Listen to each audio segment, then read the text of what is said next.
it feels the same, but I think it's Wednesday today. Wednesday, April Wednesday. 22nd. Yeah. We're gonna have a great time today.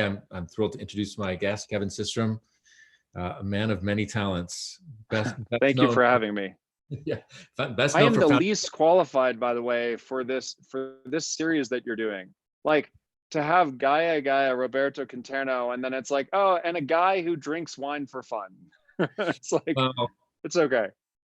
I think there's a lot of perspective to share. I think probably most people know, but you founded this company called Instagram that hundreds of millions of people use, and you were Billions, actually. billions now, yeah. Yeah. And now you're and you were CEO through 2018. Now you're doing work on COVID research, on the data modeling of transmission rates, which is way beyond my pay grade, especially after you showed me that book you're reading. You too? Yeah. So thanks for being on. This is going to be a lot of fun. You've opened up a ton of wine. I think it's going to be great. But I'm curious, sort of like how's everybody in the family? I hope well in this crazy time. Yeah. So we were actually traveling when this all happened. We were in Montana because after leaving Instagram, I decided the one thing I really wanted to do every year was like take a month and just live in the mountains and be away from it all, because I live in technology, right? And in the center of Silicon Valley, and sometimes it's nice to get away. And so we're there in Montana, and I start reading about this coronavirus thing, and I'm thinking to myself, this is not good. And then I start reading more and more and more. And I turned to my wife and I was like, I don't think we're going home anytime soon. So we kind of delayed our trip. Anyway, we made it back home, but like basically life turned upside down, as it has for everyone. But I'm trying to turn, how do I put this? Turn lemons into lemonade, and make the most of being stuck inside, and use this time, I think, to like learn and self-improve, and hopefully in that process share with others what I've learned. So I never planned to hole up and read books on epidemiology, but that's what it's come to. And every now and then we enjoy a good glass of wine. So Every now and then, like 5 bottles this afternoon, but hey. Oh, to be fair, I opened 5 bottles. That doesn't mean I'm going to drink 5 bottles. We'll discuss that. We'll discuss that. Right. So I have to ask you, obviously you spent the core part of your working life so far at Instagram creating that. What is it like to create something that becomes so central in the lives of so many people? Really like how do I put this? I think when you live it, it's interesting for like maybe a day, and you're like, wow, a lot of people use us. But like the difference between 100 million people using your product and 500 million and a billion is like nothing. Like I'd assume, okay, so if you're like a rock star and you get to play a stadium and you see like 100,000 people show up, that must feel amazing. But if you make an app and 100,000 people use it, you're kind of like, that's cool. Like I don't see those people, I don't interact with them. And then if that multiplies by 10 or whatever, like you're it doesn't feel any different. So while I'm super proud of what we've done, the nice thing about working in the tech world is I don't know, I'm going to say the nice thing about working in the tech world is it keeps you grounded. And I realize a lot of people don't feel that way about tech people, but I feel like it makes you appreciate that like we're all just humans here. We're all doing the same thing. And sometimes you do something and it impacts a lot of people. And it's really cool to see people use Instagram out in the world. I find that super fun. But I don't know, like I'm young, I'm 36, and I think a lot, and young on the grand scheme of things. And I think a lot about how I'm going to use the next 36 years. So I'm kind of like, great, that was an awesome chapter. Check. Awesome. Okay, now what? And it's been a really interesting process psychologically to go through, because I don't think a lot of people realize that like no matter what you do in life, you always feel like there's the next level. You always feel like there's something new to go for. You never, I don't know, some people might feel like they finish or they accomplish. I really like, I don't think there's an end. You just keep going and you keep adding to it. It's all about the journey. We were I talking think about so. Or the struggle, right? because it's all hard. Like it never gets easy. No, we were talking about music before we went live, and that is all about the journey. There's no destination. It's the Yeah. journey is the beautiful part. And you obviously you change Well, as a person and you evolve and yeah. I mean, think about the other people you've talked to, though, right? These are people whose craft has been passed through, in some cases, multiple generations of their family, and it's been refined and refined over the course of, I don't know, a couple hundred years in some of these cases, maybe longer, right? Um, that's history, right? Like founding a company and having it grow really big in the course of like, I don't know, 8 years, like that's nothing in the course of life. So I often think like, how do you create a business or create something in the world that has that longevity? Because as much as I want to think Instagram is going to be like really popular 10 years from now, there's really not a great prior example of a technology company that has really lived to go on and on over, forget about 10 years, think 50 years or 100 years. So we're just living in a different frequency here. And I think the goal is to leave a lasting mark on a longer term. yeah, I for realize sure. that sounds weird, but No, really cool. Well, so one of the things that I want to ask you about, because I don't think most people know, but before we get there, um, we'd love to have your questions, and the more we get them while we're talking, the more we can answer them, as opposed to waiting towards the end, which is always a challenge with a ton of questions at the end. But one of the things and I if I think, don't like the question, I'm just going to say, sorry, you're breaking up. And then all of a sudden I'll be gone. yeah, So no, I'm but joking. no, it's okay. We'll get to your wine in a second. But speaking of that, one of the things that a lot of people, I don't think a lot of people know, is that you're actually fluent in Italian, which is pretty cool. I think fluent is stretching it, but there was a time where I was conversational. And now if I have enough wine, I can fake it such that the Italian folks that I talk to say, "Oh, you're not bad for an American." That's the level I'm at, I'd say. But what you studied in Florence, right? A semester abroad? I did. So let's rewind. It was 2000 I guess I graduated 06, so it would have been like 05. Um so I'm in Florence. I'm or sorry, actually before I go to Florence, I'm like, I want to get out of Dodge. I've been at Stanford for a while. This is fun, but I want to go study abroad. Where's fun? Italy seems fun. So I get to Florence and I study art history and I study some photography, which ended up being kind of useful in my career. But like the most fun part about it was living in a new place, learning new traditions, learning about learning a new language. My favorite memory from that entire time, it was only like 4 months in Italy or something, but my favorite memory was going to a small little shop that someone told me about in a little alleyway. They had these giant vats, and one was just rosso and one was bianco. And like it was vats of wine, and they unmarked bottles, and they would fill it and cork it right there for you and put a little drape tag around the neck. And it was €2.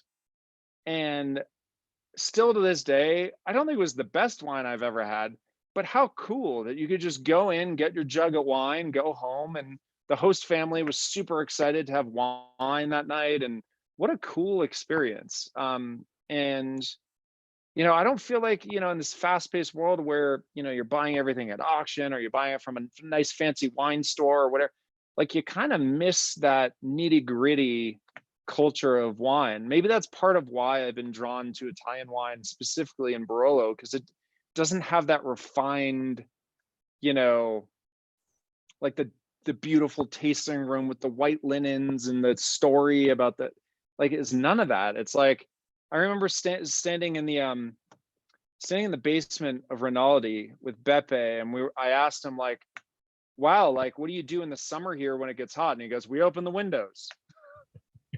Right? Like that's my long way of saying like I really, something about the Italian culture appeals to me in both its adoration of imperfection, but also its perfection despite all of that. But yes, I studied in Florence and it left a lasting mark. Apparently. And was Yeah, I drank a the lot of espresso too. In a good way. Yeah, me too. Illy. Was buying those bulk wines off of in that shop, was that like your first sort of regular consumption of wine, or had you already were you already familiar with it before? Well, I mean, wine, let's put it this way. So my dad would, quote unquote, collect wine, but it was like, a $30 bottle was a nice bottle. And I think it still is, by the way. Um, but to say we were like really into wine, I think is a stretch. I always liked cooking and I liked food, but I didn't really drink that much in college. I wasn't like a, huge partier or anything. And I couldn't afford really nice wine. So, the idea of buying a $7 bottle of wine or a $20 bottle of whiskey, it's like the whiskey lasts for a long time. So, um, what are you going to do? But my point here is my first real introduction to wine. Yeah, I'd say going to Pienza, Montalcino, Montepulciano, and staying in those little hill towns and little like agriturismos. It wasn't the best wine. I wasn't having their highest level wine or anything. But just the experience of drinking and eating great food, I think that was my first foray into it. And it wasn't until many, many years later that I could have like the good stuff. But maybe I'll close the story by saying this. Since I went to Stanford, the Santa Cruz Mountains are right there, right behind the campus. Yeah. And when I graduated, I was working at Google, and we were all pretty bored because there's not much to do down in Palo Alto if you're not a college student. They had these things called passport weekends, and we would go up into the Santa Cruz Mountains, and you would just visit winery after winery, and you'd bring like a picnic, and you'd drink their wine.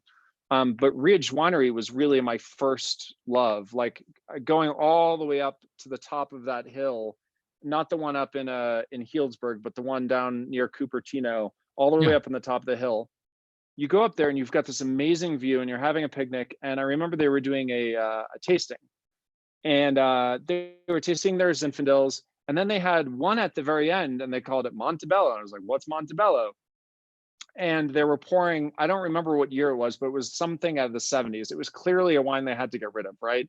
But it was like, it was good. I was like, man, this is amazing. This is good. Like, I've never had a wine this old. But so, and then all of a sudden I started realizing there was this entire world out there. So that was really my first foray into wine, was going up in the mountains, going to Ridge, realizing that you could have really good old wine. And then it kind of just, snowballed from there. That was my gateway drug. Well, that's a very special place, Ridge. And you can It's see Stan. amazing. I mean, not even the view, right? Like just think about their mark in history. Like to make a Cabernet up there, where I don't, does anyone else really make, I mean, Thomas Fogarty makes cab up there, but that came much later. Like, does anyone really make cab in that area? It's mostly Pinot, right? Well, the Santa Cruz Mountains is divided into two sort of areas. One that's a little bit warmer where you can make Cabernet, and there's other vineyards in that kind of district. And then where Fogarty is actually closer to Reese. And Right. it is visually, on a map, it looks very close, but the drive is pretty circuitous. But the Pretty long, colder yeah. ridge, yeah, is where you get the Burgundy varieties. Right. And that's where you have Reese, Fogarty, et cetera. And from you can stand at Reese, you look across sort of this valley, and there's Ridge, or vice versa. So the Right. Santa Cruz Mountains itself is pretty complex, and as you know, I'm sure it's divided by the San Andreas Fault, so it's like pretty dramatic. Those two ridges are divided by the fault. So I mean, I go there every June. It's just so dramatic, both visually, and then obviously those wines are fantastic. I think But it's one of the most underrated areas for wine in the United States. Like not only for beauty, but also quality wine. I mean, you just talked about Reese. What a fantastic winemaker, or I guess I could call it a winemaker, but label, like fantastic Pinot Noir. I guess they do some Chardonnay too, but like I think about my time there, and now that I think about it, I realize what happened was my dad would come out to visit when I was in college, and he would bring us up to the passport weekends because he wanted to go. And then I got introduced to all of these makers, and whether it's David Bruce, I'm remembering going to, or a couple other these Savannah Chanel's up there. I we had a ton of fun, but that was really my foray, because like you can get lost up there. It's unlike anything else in the world, any other wine region I've been to. What's amazing is that if you take that drive from Cupertino up to Ridge, it's maybe 20 minutes, maybe 25 minutes, pretty windy. And you wonder, and it's kind of it's not, the road is a pretty nice road, but you just wonder what it must have been like 60 years ago, 70 years ago. I mean, crazy, right? It's tiny, it's narrow. You always have cyclists because it's a great climb to do. But you get up there and you see, on a clear day, you can see all the way up to San Francisco. You can see all the way down to San Jose. Now that I'm a pilot, I feel like that view is like, yeah, whatever. Like I see that all the time.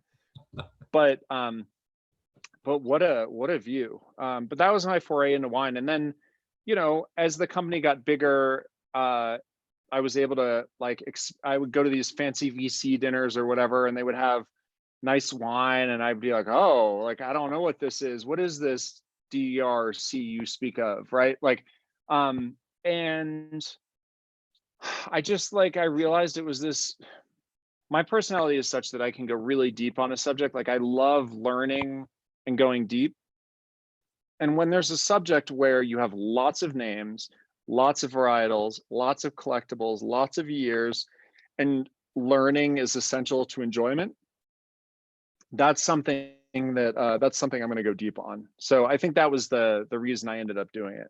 Yeah, no, for sure. Before I forget, because there's a question here that it's going to relate to the wines that you have open, but before I forget, the other really beautiful, there's a number of people making really good Cabernets from Santa Cruz Mountains. They're usually non-estate because they're buying fruit, but the one that's estate that comes to mind is Mount Eden, which is mostly known for obviously Pinot Noir and Chardonnay, but that's another beautiful Cabernet. And then the people who buy grapes and make really beautiful Cabernets from that general area are people like Seritas, John Raytak. I think you've tasted his wines. Not only have I tasted his wines, because of you, we're now like great friends with Phoebe and John. Like we're obsessed with them. I think Seritas is a fantastic. We can get into Seritas now. I told you I don't like California Chardonnay and how that changed my mind. That's a different thing. That's a good wine to change your mind with. But they make a beautiful Cabernet from there. Arno Roberts, of course. Jamie Motley, who has a tiny label, she makes beautiful Cabernet. So there's some really neat wines being made from there from Cabernet. So I just want to mention those for everybody watching before I forget. But there's a question. And they're producers, by the way, that like that. You know, some of them are fairly large, but they're the producers that like need the attention too. This is something I've been passionate about for a while. Like you can imagine I hang out with people who like, you know, they'll only drink Screaming Eagle or they'll only drink, right? And that I can't stand that because there's so much great wine out there produced by effectively mom and pop operations. And what a world you're missing out on if you don't go out and try some of these smaller labels, right? Yeah. So, you know, we talked about Seritas. So like they basically made the decision of like balancing lifestyle, work, and family. How much wine can we make and be in control of farming, winemaking, like from start to finish, and whatever that number is, and sell most of it direct, obviously, because you have to have certain economics, and that's a model. So basically, the balance, the equation is how much wine can we make that we control everything, high quality, where we're close enough to the vineyards, we don't have to get in a car and drive too far away, can influence the farming because they're buying fruit from every site except for one, which is the one that belongs to Phoebe's family, and then how do we make this wine, and what can we make without, you know, scaling so big that we have to hire a bunch of people and Totally. So those wineries, and then there's a lot of them like that. That's the model. The model is, you know, quality, sell direct, and focus on really beautiful vineyards. And we're talking about Seritas, but there's other estates out there that are like that too. Arno Roberts is like that. There's plenty. I'm going to tell the story, and I think John would be okay with me telling the story, but it often challenges my worldview of capitalism. Okay. So, and that is my worldview, which is like more is more. And I mean, you don't build a company that gets to 1 billion people if you don't think that way. So let's challenge it for a second. Okay. So I meet John, the winemaker at Seritas, and I have his wine. I go, oh my God, this is amazing. But hey, can I ask kind of a personal question? Why you only charge $60 for this bottle? Like, You could easily charge more than $60 for this bottle.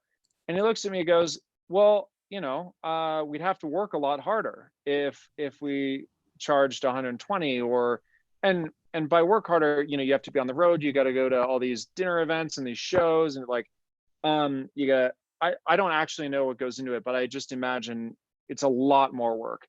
And he said to me, he goes, my personal goal is to, and I hope I get this right. I want to fish 30 days. I want to surf 30 days and I want to ski 30 days a year.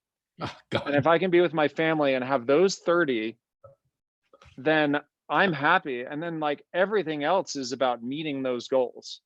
And one of my mentors likes to say, figure out what you need out of life and then work back to like figure out what you need to do to get there, rather than just more is more, because your appetite will continue to grow, et cetera. Like figure out, what are your goals? Like what kind of lifestyle do you want to live? What do you want to do?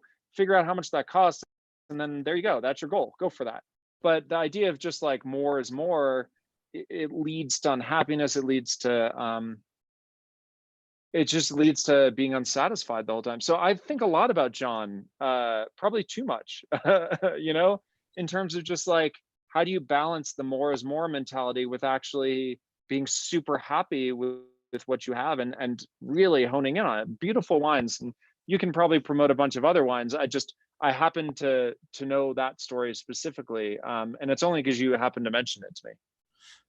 Yeah, no, I mean, I love writing about obviously those smaller wineries for the reasons you mentioned, but also we talked before about why you love Piedmont wines, but that's true in other regions too, which is there's a connection to people as opposed to a company. And, you could spend your money on a gazillion different things, but there's something really wonderful about opening a bottle of wine that you bought from a winery, or because you were there, or you met the winemaker at their winery, at a dinner, at an event. Totally. And it's just more personal. And, these are discretionary funds at the end of the day. And so there's really something nice about, I think, for me personally, I mean, I love drinking the wines of people that I've met because it's just different. It's more than just a beverage or wine. There's a history, The first time I went to Piedmont was my honeymoon. And I can't remember who set it up, but a friend set up a meeting at Rinaldi, and we met Carlota first, one of the daughters, and she was super nice, and we went out to dinner, and we had this really beautiful bottle of Rinaldi, and we met Marta, the other sister, and then the next year we went back, we met again, and the next year we met again. We went on a big bike ride together because back then I was a little more in shape than I am right now, but we went out and we went cycling around the hills, and we've just become close friends, and now it feels familial in a way that I just like, I can't imagine doing that in Napa the same way. I can't. Napa's actually not a great example because we happen to know a lot of people that live there because we're so close, but like, it is so hard to access the real humans behind some of these labels in the world. Bordeaux might be a better example where it's just enormous production. It's been popular forever. They don't need your money, right? But like Barolos got this really nice humility to it, and I'm sure it's changing in interesting ways as it gets more popular, because it's seen an explosion in popularity over the last 10 years or so. But I feel really lucky to have gotten to know the folks there, and it doesn't feel like I'm not looking for an allocation. In fact, they tell us they won't give us one, right?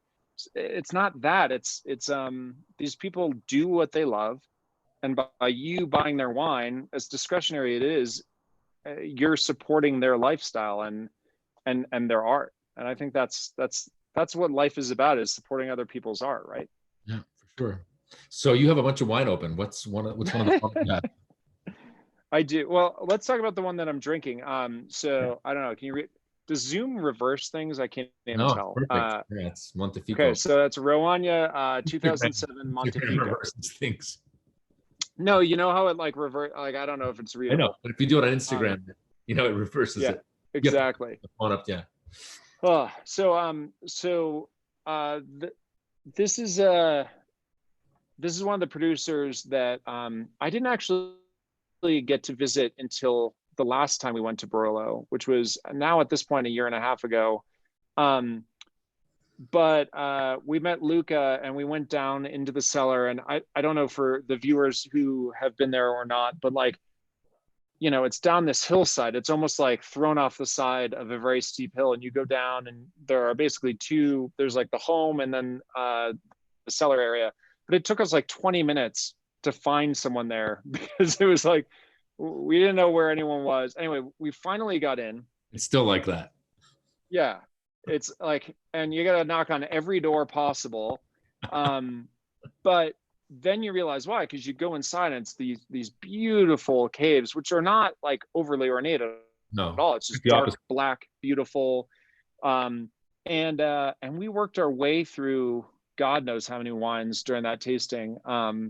But I began to appreciate what depth there is in Piemonte that I haven't experienced, because although Rhône is probably one of the more well-known and accessible wines out there, or makers, I like it was an experience unlike any other, because it was like downpouring outside and we were just huddled inside. It was kind of cold, damp, and the ceiling was dripping and everything, and you've got all this wine just like beautifully stacked in pallets everywhere. So I thought I'd open this wine, but I actually know nothing about the Montefico. I don't know what you would call it, the wine. It's Barbaresco 2007. You were saying it was a warm year, but I'd be really curious to know Montefico, like what's the deal behind Montefico? Because they make a bunch of different wines. Yeah, I mean, Montefico to me is one of the Grand Crus of Piedmont. It's a vineyard that usually gives pretty austere style of wine. So like probably the easiest Montefico for you to taste or for people to go find is the Montefico that's made by the Produttore del Barbaresco, because that's, fairly large production wine, as opposed to yours. It'll say on the bottle how many bottles, but I think it's around 1,200 of that wine, more or less. Yeah, it says 1,200 exactly. Yeah. Okay. So that's basically two large, a standard Burgundian size or Bordeaux barrel is about 300 bottles. He doesn't use those. He uses larger barrels, but just if you were just going to use units that are more conventional, the French barrique, let's say, that's the equivalent, that bottling is the equivalent of 4 barrels of wine. So tiny, right? 4, right. It's very tiny. Yeah, very tiny. So, so Montefico is one of the vineyards in Barbaresco that I like it a lot. It's a vineyard that gives wines that are really long-lived. The wines are usually tense, vibrant, they're full of energy. There's this kind of like white pepper, kind of aromatic lift. And so in a vintage like 2007, you have this compensation. You've got the warm, dry vintage and the sort of austere personality of the vineyard.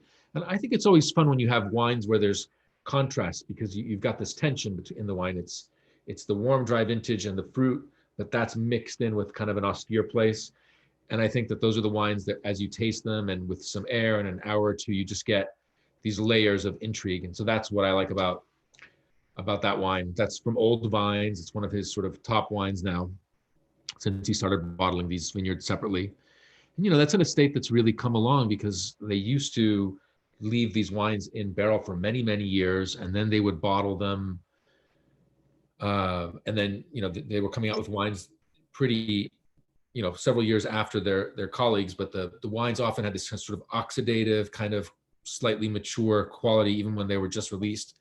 And they improved the corks, and they've shortened the oak aging, which is a trend all over the world. The world of wine is to reduce the amount of time that wines are in oak. And now the wines that they're coming out with now are just so beautiful, because you have this classicism and the mellowing that happens in barrel over time, but they're not oxidative like they used to be. And I think he's just one of the very, very top stars right now. So that's the story with Rhône. And the coolest thing about this wine for me is it's been sitting in my cellar for probably 8 years now. And I had no idea. Like I just, when I started buying wine, I kind of said to the guy I was working with, I was like, hey, I kind of like Italians. I kind of like this. I kind of like that. And we just did a sampling, and I just never got around to drinking it. So what's funny is you go and you visit a place and you fall in love with it, and you come home and you realize you have something really cool in the cellar that you actually, want to go dig up. So that's I think one of the more fun parts about this cellar is you end up falling in love with something and realizing you actually have some sitting at home.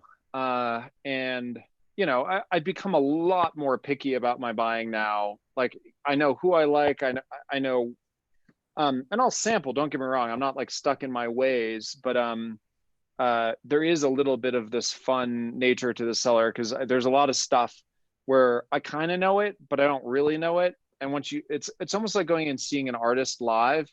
You come back and you just like, you listen to the album a completely different way. Yeah, for sure.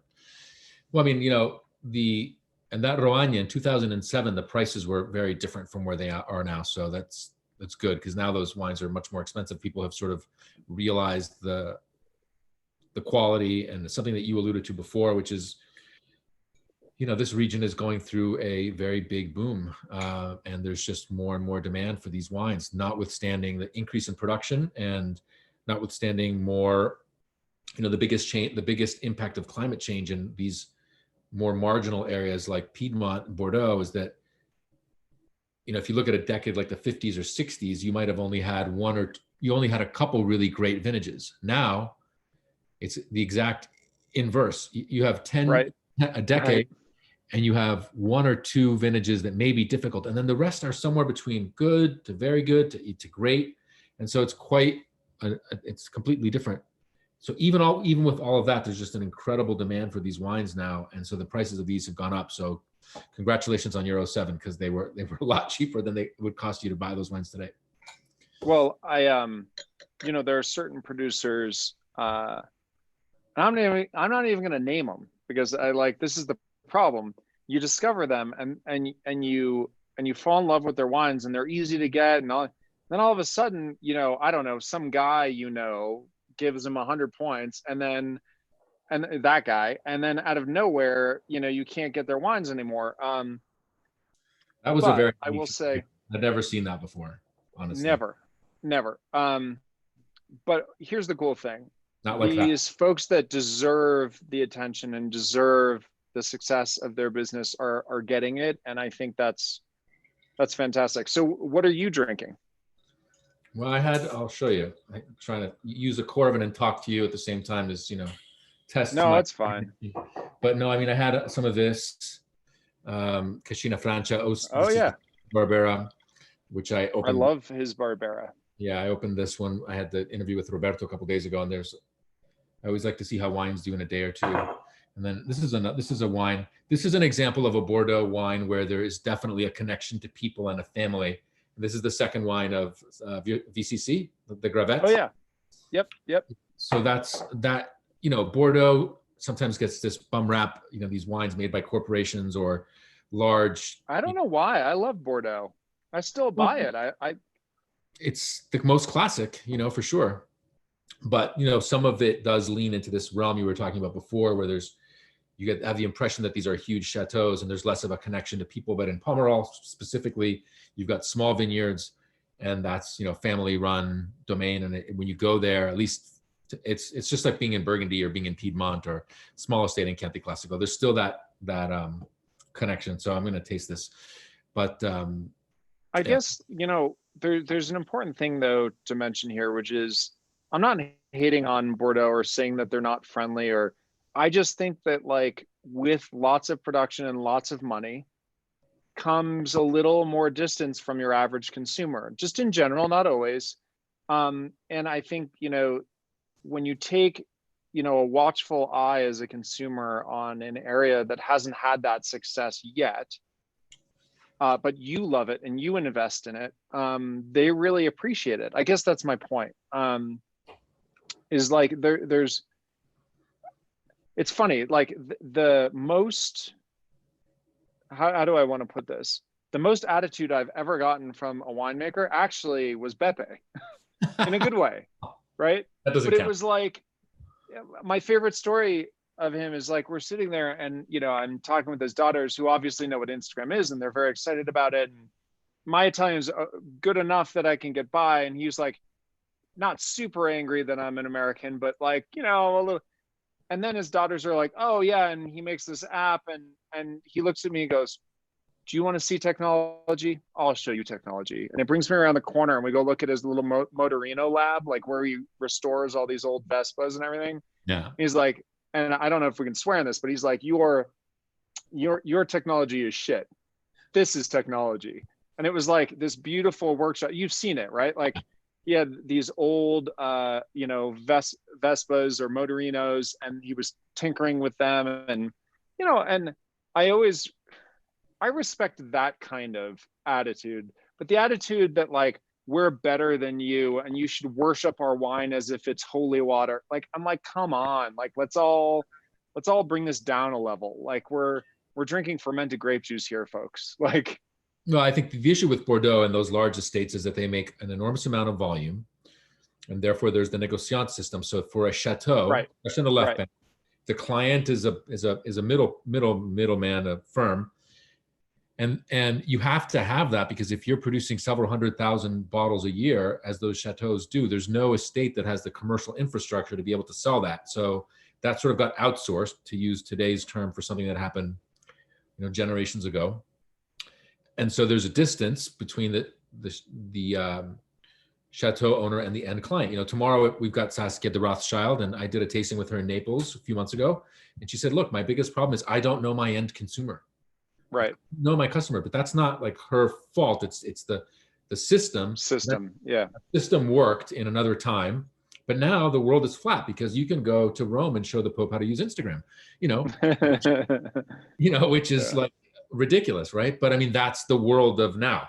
And so, yeah, you want to have a different kind of relationship with what well, if you look at every single other industry that has basically adopted the technology world that I lived in, it's all going direct to consumer. Everyone's realizing these layers of middlemen and these layers, like, it doesn't make much sense. Now, the issue is you've got laws that effectively make these middlemen, especially in the United States, whether it's distributors or whatever, that's going to take some time. But the idea that, think about this with music. You've got artists, electronic musicians, or like Billie Eilish is a good example. She was making, music in her bedroom with, I can't remember if it's a brother or a friend, whatever, it's in her bedroom.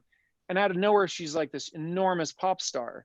Think about that in the wine world in a different way, where you could have people making small batch wine, selling direct to consumer. You could, it can get there in time, but you take a very old industry with entrenched ways, it's just going to take time. But the promise of direct to consumer is super interesting, even for a large producer out of Bordeaux. Yeah, I mean, obviously in France is very different laws, but this culture that we have in America of being able to buy grapes and make wine is pretty unique, because in Burgundy, for example, there is a micro negociant model, but getting fruit is really hard. And usually you're buying a wine that somebody else has started. But, one of the reasons that I'm really excited about, that I love going to, that we haven't talked about yet, is Santa Barbara, because there the price of entry of grapes is not as high as it is in Sonoma and Napa. And you do have all of these small wineries that get started, and they're selling 200 or 300 cases, and they're buying fruit from Sanford and Benedict and Bien Nacido and these American jewel historic vineyards. And so there is a different spirit here, and it is flattering. You can start something without having inherited it, from your father or mother, the countess. But anyway, let's talk about what you're drinking. What's the next wine you're tasting?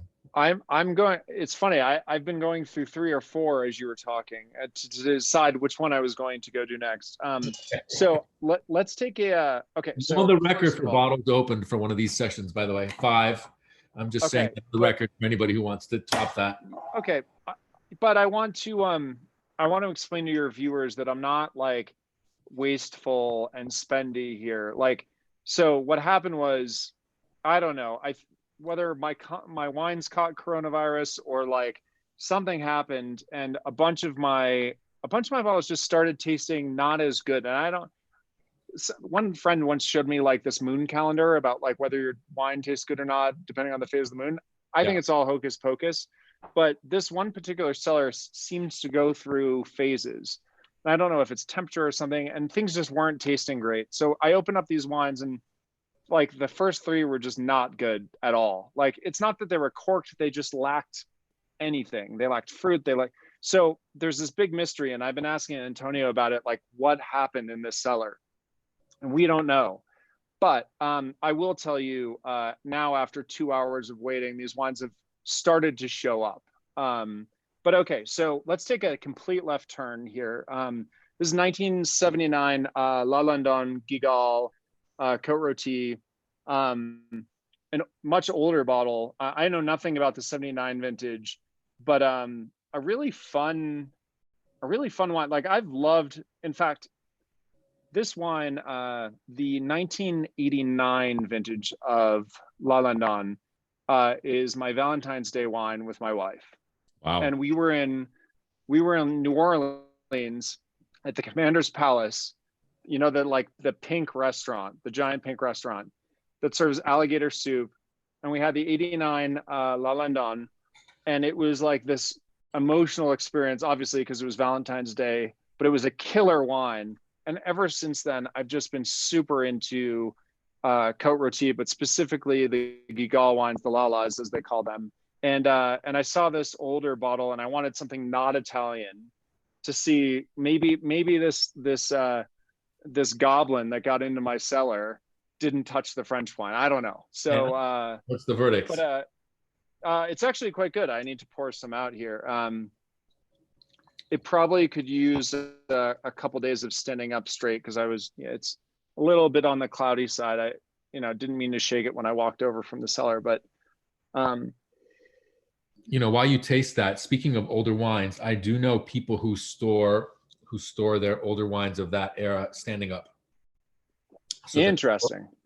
Talk to me about that. That the cork is no longer in touch with the wine, and just thinking that you have to have obviously proper humidity for that. But I have seen that in some cellars in Europe, where when wines start to get several decades old, they get stored standing up to keep, again, to keep the liquid from deteriorating the cork too much. And then, obviously, when a wine of that age, obviously you should stand it up before you open it. And you have all these are all really important wines. So they do benefit from some air. Especially to get the full expression. I mean, not, you don't have to have the aeration to enjoy the wine, but these wines, to me, all those wines that you have open there on your desk, I mean, you're talking about like the la creme de la creme. I mean, you could say, I like this producer more, this vintage more, that's fine. But, still in the global context of wine, it's the pinnacle. And those are wines, that like you'll drink them tonight and they'll just, really unfold, it's totally.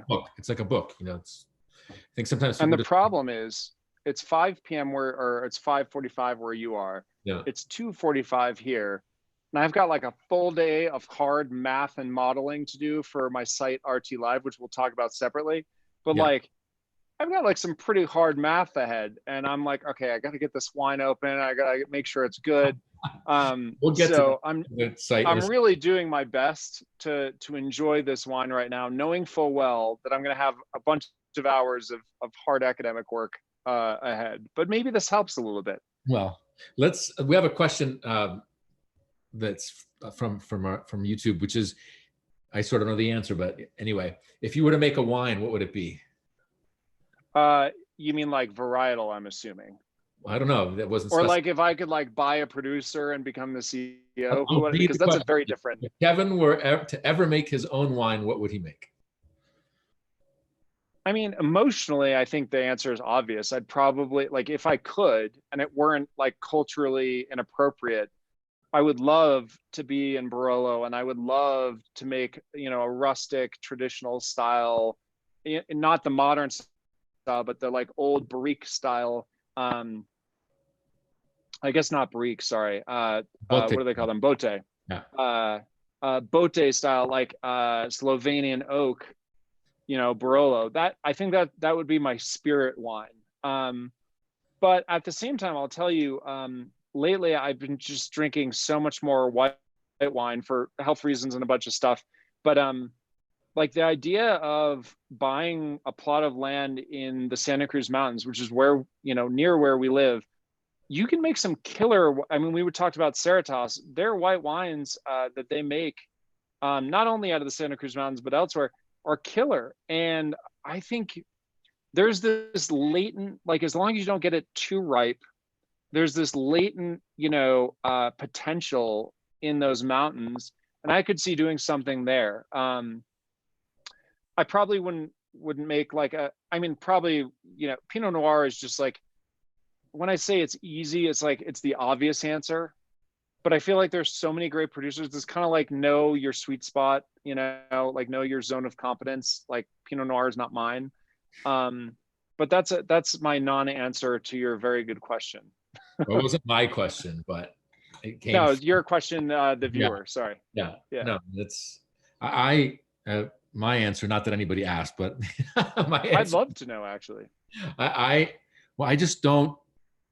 The challenge with wine is, if you talk to a professional chef, they'll say the minute you cut into that raw piece of salmon or you butcher your meat, you've determined 95% of your final result. Right. So the thing with wine that I think is really hard is, you can't, oh, I'm just going to do it again. I'm going to do it over. You get one shot to make each vintage. You can't fix mistakes, or not even mistakes, but the choice of when to pick. You were talking before about Chardonnay in the Santa Cruz Mountains. The choice of when to pick is not always up to the winemaker. You have to, a lot of vineyards in America are out. The farming is outsourced. You've got to work with a vineyard manager. You have to get on their calendar, and so it's not like you always have the choice. Sometimes you don't have the choice.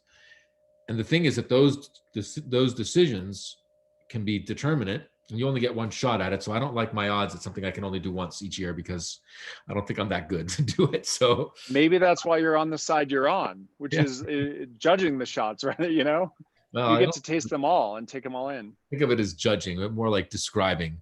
But if I could own any vineyard in the world, it probably would be Monprivato in Barolo, because I think that that's one of the greatest vineyards in the world. Yeah, for sure. You know what I was just thinking though is like a lot of my life. So I went to school for this thing called investment science, and it's effectively quantitative finance. And I think a lot about the world in terms of bets, right? Random draws from this machine that gives you, a lottery ticket, and do you win or not? And some of the odds are pretty good, some of the odds aren't, but the world's random. So how do you deal with it? And the wine world, to me, feels a lot like, when I say a lot like the stock market, what I mean is there's so many random variables. There's the random variable of the weather. There's the random variable of the harvest decision. There's the random variable of a forest fire in California that might affect the harvest date. There's precipitation, there's temperature, and what I love about it is that basically everyone's subject to the same system, right? Like you can own better land and you can have better machines like optical sorting or whatever, but at the end of the day, those are kind of on the margin. And like Mother Nature and this random number generator kind of affects the quality, not kind of, it greatly affects the vintage, but then you have all this random variation based on producers and the decisions they made. Anyway, intellectually, I'm super interested in this idea of basically every bottle is a lottery ticket, and then forget about bottle taint and all this stuff. Like, this is a really good wine. It's Sandrone. It's the Canubi Boschi. This one's 97. Unfortunately, this one, I had a bottle last week and it was great, but this one happens to be corked. But like, that's the thing, is you can buy amazing wine from great sources and it's a lottery ticket. You have no idea. And I wonder if that's just part of the brain that gets activated in all of us, is a little bit of this gambling. Like, what am I going to get from this adventure once I open this bottle? Well, wine is one of those things that still remains, we all have the same computers, same iPhones, and wine is one of those things that still remains very much driven by nature and choices. And thankfully, if you have, let's say, every vintage of this wine, they're all going to be slightly different or maybe very different. And thank God, because I think there's enough standardization in the world, but that is one of the aspects of making wine. And that's why I think it's very hard. And that's why I have tremendous respect for people who this is what they do for their living, because I mean, you could get also, there's also shock events, there's that hail at the last minute that you can't recover from. There's rain at the harvest. I mean, there's all sorts of things. You could work your entire year and then see it all disappear. So it's tough. I own, one of the things I'm excited about is that one bottle of Montrachet. Is it 2016? Am I getting that right? The one that they made all together. Yeah. Yeah. Yeah. Well, that one bottle. And it's like that hail just ravaged. And I went to Montrachet for the first time this past summer. It was like 100. You were there, actually. I ran into you. Not at Montrachet. That would have been funny. It's like, what are you doing here? Well, I don't know, just strolling through Montrachet. But like, it was like 105 degrees. But my point is, you stand next to these things and you're like, my God, this is kind of the size of a football field, right?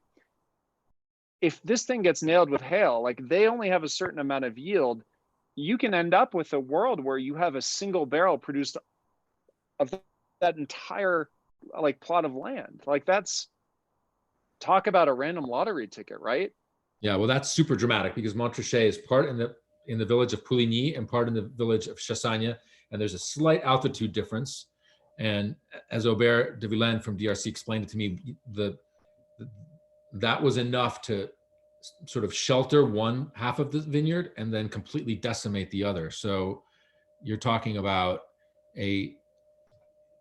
that one part where I think it's 6 or 7 domains basically put together the small amount of fruit that they had to make 1 barrel of wine, whereas on the other side it was much less impacted. And that's obviously pretty dramatic when you're talking about these wines that are, the price per barrel, if they get sold in the market or bottled. I mean, you're talking about, several hundred, like many hundreds, 400 or 500 euros a bottle, just ex cellar before all the other stuff happens, unless it's the domain, and then it's much higher. So those barrels are worth an enormous amount of money. Yeah. And I guess my point is just this world of I even consider going to a producer you don't know, just, imagine you're in a new place in the world and you stop in for tasting like all of us have at one point. That's a random number generator, right? Like, is it going to be good? Are you going to meet the people? Is it going to be interesting? Like, there's this fun adventure that goes on when you enter into the wine world and you get to experience all these different personalities and as much as any one person wants to perfect it, you can't. It's just not possible yet. Well, I think it's good because we have enough stuff that's pretty standardized, as I said. But I'm curious, we have a question about sort of how you evaluate, sort of going back to the beginning here, thinking about other opportunities and things you want to do. If you do another tech company, so switching gears completely, if you do another company, do you think it has to be the similar scale to Instagram? And how do you evaluate something at the beginning to say if you want to do it? Oh man. Well, the reason why I'm laughing is like, as if I could like only consider opportunities that are going to be as big as Instagram, like as if I could just decide that, right?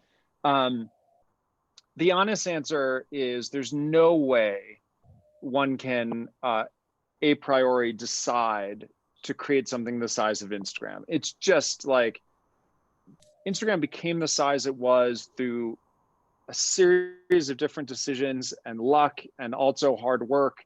Now, to be fair, there's a different way of asking the question that I think maybe gets to the true answer, which is, will I accept doing something less impactful? Like, will I be happy with that? And the answer is like, yes and no, which is not satisfying. On the one hand, I found it refreshing when I evaluate new ideas to cut out anything that feels niche, right? Like anything that just is like a sliver market, I'm just like, nope, not interested at all. I am interested in solving the fundamental problems that any one person on earth has in their life through technology, right? And, it turns out there are a lot of them. Whether it's how we communicate or how we share or how we navigate, or right, there are these basic problems that continue to go unsolved. Jeff Bezos once said, I saw him live, he said, consumers are great because they are always unhappy, always dissatisfied. Like you could create the best something and there are still problems with it. And it's not that they're complaining, it's that they always want better. And that's the great thing about building with technology, is you can always kind of one up what you've built before. So whether or not the thing I work on next becomes a billion person service is not how I will judge success. What I care far more about now is who I work with. Does it solve a problem for lots of people, potentially? Do I love the problem I'm working on? Meaning, am I learning something new? Is it turning a part of my brain that this other thing didn't? Like, I spent a lot of time thinking about, do we make a puppy face filter or do we make the cat face filter? And I'm like, that just is not interesting to me at all intellectually anymore, right? But what is interesting to me is, how do you take machine learning and apply it to a problem that just isn't an intellectual demo, but rather something that solves a problem for your life, right? That's super interesting. And some of the work that I'm doing now on this site that I launched, rt.live, is in that direction. It's a hobby, not a hobby, but it wasn't founded to be a company. It was founded to be helpful, and it just turns out that it was helpful for more people than I thought. So we made a website out of it, and then it grew, and it's still growing. So that to me feels more impactful than getting people to like look at a photo or a video incrementally longer. So that's my long answer of saying, who knows what will be next, but if it checks the boxes of great people, important problem for people, and it's fun to learn, then I'll do that all day. Yeah, but you've told me in the past you want to do something that impacts an enormous number of people. Yeah, niche is not fun. Yeah. Right. So working on coronavirus is not niche. It affects every single person on this earth. Maybe not younger people, or at least that's what the data shows, but it affects an enormous amount of people, and it has huge implications on the economy. So to me, that feels like a big problem to go tackle, is how do we create, a dashboard for how quickly coronavirus is spreading in different areas, and allow people to go to it, see the graph, and say, oh, okay, I understand, what's going on around me. That seems super important and super impactful. Because the central thesis is that transmission rate is much more important than what most people talk about, which is deaths and infections. Correct? Yes. I should level set. For people watching, about a month ago, I started getting deep into, and I'll show the book that's sitting here. I started getting deep into just coronavirus research and thinking about how data science and machine learning could help us. And I published a blog post basically saying that, hey, there's this metric that exists, which is the one metric that we need to manage coronavirus. Anyway, so I've spent my time reading this book. I don't know if people can see it, Mathematical Models and Epidemiology. It's about this thick, and it's thrilling. It has diagrams like this, right? It's not really a night reader. You don't read it to fall asleep, but it's been super interesting to get into this world, because you can use data science basically to infer how quickly the infection is spreading at any given moment in any given state. And my claim in this blog post was like, we need to use this metric to decide whether or not it's safe to reopen, or how things are going. So we are about to witness one of the great gambles in history. There are some states that are deciding they're going to open, and there are some states that have decided they're going to stay closed. Yet we have metrics from each of these states in a dashboard that shows you how things are going. So you're going to be able to see in some conclusive way, not perfectly, but some way, basically, the states that decide to open, what happens to this value of R? R is, if I'm sick with coronavirus, how many people will I also make sick during the course of my infection? So if I'm sick for a week or 2 weeks, how many people on average will get infected because of me? That's R. And if R is above 1, logically it makes sense that the virus grows, very, very quickly, because I'm infecting more people than my individual self. If I infect a half a person, which I know isn't actually possible, but imagine there are 2 of us, one of us infects someone, one doesn't. That's how it becomes a half. Then the virus peters out in terms of absolute numbers. So understanding what that number is currently, because it changes over time. Like if we stop shaking hands, if we stop meeting in person, if we stop going out to dinner, whatever, that R drops drastically because the chances of me infecting anyone if I'm sick go down. Mm. So watching this value of R over time will allow us to see the effect of our decisions, or policymakers' decisions, I should say. And it will give us a guide to how things are going. And I think that is intellectually one of the most interesting things, but also super useful. Like, you, Antonio, don't need to know how many people might need a ventilator. Yes, there are definitely hospitals that need to know that, but for your life and for what you're doing right now, this value of R is like the most important measure you could possibly pay attention to. So we created a site called rt.live, and how we got this domain is beyond me, because apparently it's like, I think I spent $199 on it, which sounds expensive, but in the world of domains, a 2-letter domain is that's very cheap. But if you go to rt.live, you can see basically for every US state, the value. And I realize it's American centric, and that feels not great to me. So I want to make it global. But my point is, after drinking this wine, that's what I'm working on this afternoon. But there's always time for friends and always time for wine. Yeah. So to bring that together, do you think that tech can help people with enjoying wine? Is there an opportunity? I mean,